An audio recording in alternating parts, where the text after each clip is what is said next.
Welcome back. In this video, we are going to discuss about the different classifications of data structure. So previous class, we have discussed about what is data, what are the basic terminologies needed in data structure to study data structure. So data structure is a way of organizing and storing the data in computers so as it can be used efficiently. For example, like in which it is, how it is stored.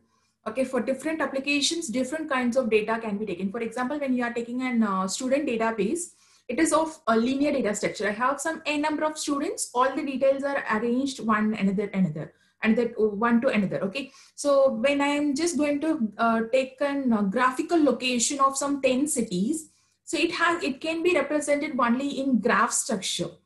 Okay, so based on the application, the way in which the data is stored and it is represented varies. Okay, so data structure, it is going to give all different types in which a data can be organized, stored in the computer efficiently, and also the different logical or mathematical operations that can be performed. Okay, or the way in which the data are organized. For example, when I want to add two arrays, like when I want to just uh, merge two files with the student data structure, I can just append it. Okay, since the field values are going to be the same, I can just append two files together. But in case when I want to combine two graph structures together, I have to find the logical representation, logical way in which it is all located, then only I can append it. Okay, so based on the different data structure, the operations that are performed in the data structure also varies. Okay, so here in the subject data structure, we are going to see about the different way in which the data are organized and the operations that are performed in different data structure. Okay, and we are just going to focus on the logical or mathematical representation alone, in the sense like we are not going to see with the programming details of it. Just the algorithm or the pseudocode structure alone for each and every operations will be discussed. Okay, so when so much of data structures are available, how does a programmer choose a particular data structure? Okay, so the choice of the model, it is actually based on the way in which the real world scenario can be reflected to any data structure. Okay, for a graphical representation, when I want to find a shortest path from one source to destination, I can go for graph data structure.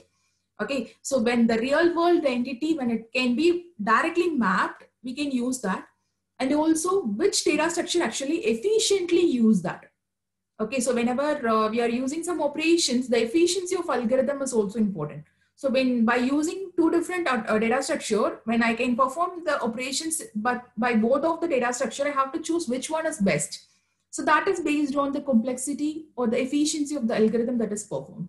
Okay, so there are two ways in which we are going to choose which data structure actually appropriately like matches our scenario. The programmers are going to choose it based on the way in which the real world scenario is applicable, and also the way in which with the data structure which actually performs fair enough than the other.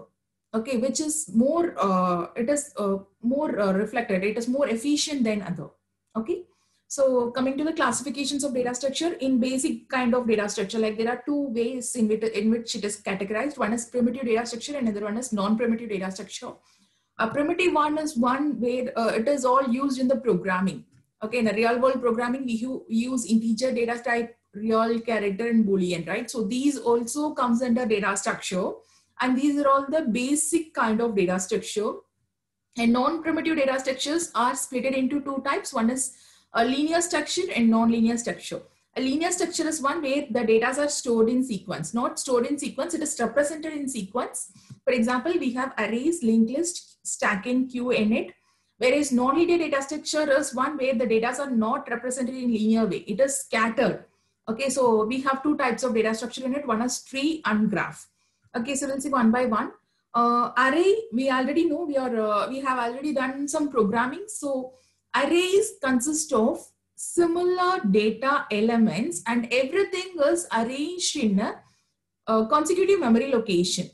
Okay, so entire portion of array, it is actually placed in a single memory location. So the memory is allocated next to next sequentially. Okay, and we use a single variable to access all the details. Okay, so here this is an example for an array, all integer data types. And in memory, it is referred using the index value 0 to 4. Okay, starting index value of array is 0 and end is n minus 1. And in memory, actually, it is arranged in, like for an integer data type, 2 bytes of memory is needed for each and every integer storage. So in memory, the first element, if it is stored in 1000 location, and 1002 will take the next element, and it goes on. Okay, so to access a single element, we use like one array variable. For example, here A is a variable used for representing the array, and A will have the base address of this array, the starting address. Okay, for this array, if I have used as A, and A will have the starting address. 1000 is the A address that will be there in A. Okay, for to accessing the single element in that, we use an index value. For example, when I use a second index value, I can use A of 2. Okay, so array, similar kind of data elements arranged in sequential memory location, referred using a single name, and it is verified using an index value. Okay, so this is called array. And next one is linked list. Linked list is also a linear collection of data element, but it is not stored in sequential memory locations in memory. Okay, so each node, it consists of a node and a pointer. Okay, so each data element is linked like a train. Starting from the starting node, one elements are linked. And this kind of data structure is called linked list data structure. And next data structure is called stack data structure. So stack is also a way of arranging the data in linear way. Okay, but here all the operations are restricted to topmost element of stack. For example, the elements are arranged in, say, in order in linear pattern. But when I want to insert an element, insertion takes place in the topmost. When I want to insert an element, I put up everything in the top. And when I want to delete the element, again, the topmost element that is inserted will be removed off. For few of the application, we need these kind of data structures too. Okay, so insertion happens in the topmost element. When I want to insert a new element, when I want to insert 10, 10 will be added to the top. And similarly, when I want to delete, the topmost element that is added will be removed. Okay, so this is stack data structure. And next data structure is queue. Queue also consists of, it is similar to stack data structure. Okay, but insertion and deletion happens in similar end. Queue can be referred as standing in a queue for anything. Okay, so how will you stand in a queue? The first person, and then now whoever comes will be added end and end, and whoever comes first will be served first. So it is first come first served basis. Okay, so insertion happens in one place.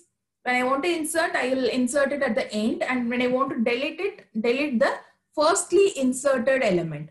So insertion happens in one place and deletion happens in other end. Okay, so this kind of data structure is called queue data structure. And next one is tree data structure. Tree data structure is something like when you are representing in a hierarchical pattern. For a student database, he may have a register number, name, date of birth, subject, and department. And again, name can be split into first name, last name. Subject can be split into semester 1 to n, and each semester he'll have n number of subjects, and it goes on. Okay, so when the data are represented in this hierarchical pattern, then this kind of structure is called tree data structure. Okay, and the last data structure is graph data structure. So graph data structure, as I told you, in a 2D or two-dimensional space, the nodes are located and it is connected, interconnected. Okay, so I have taken an example as 5 places. It is scattered and each and every places are linked to one another. Okay, so you may have a path cast. One place may not be connected to other two. So it is based on the different graphical structure. We have again different types occur over there. Okay, so this is graph data structure. So these are all the different classifications of data that is available. So based on the application and based on the efficiency of the algorithm working, we choose a particular data structure for our program. Okay, so what we are going to study in this subject is regarding all the data structure, all this data structure we have discussed from array, linked list, stack, queue, tree, and graph, along with certain operations that can be performed in these data structure, how it is actually performed. So all those things we are going to discuss. Okay, so next I'm going to say you about the different data, different operations that can be performed in a data structure. Okay.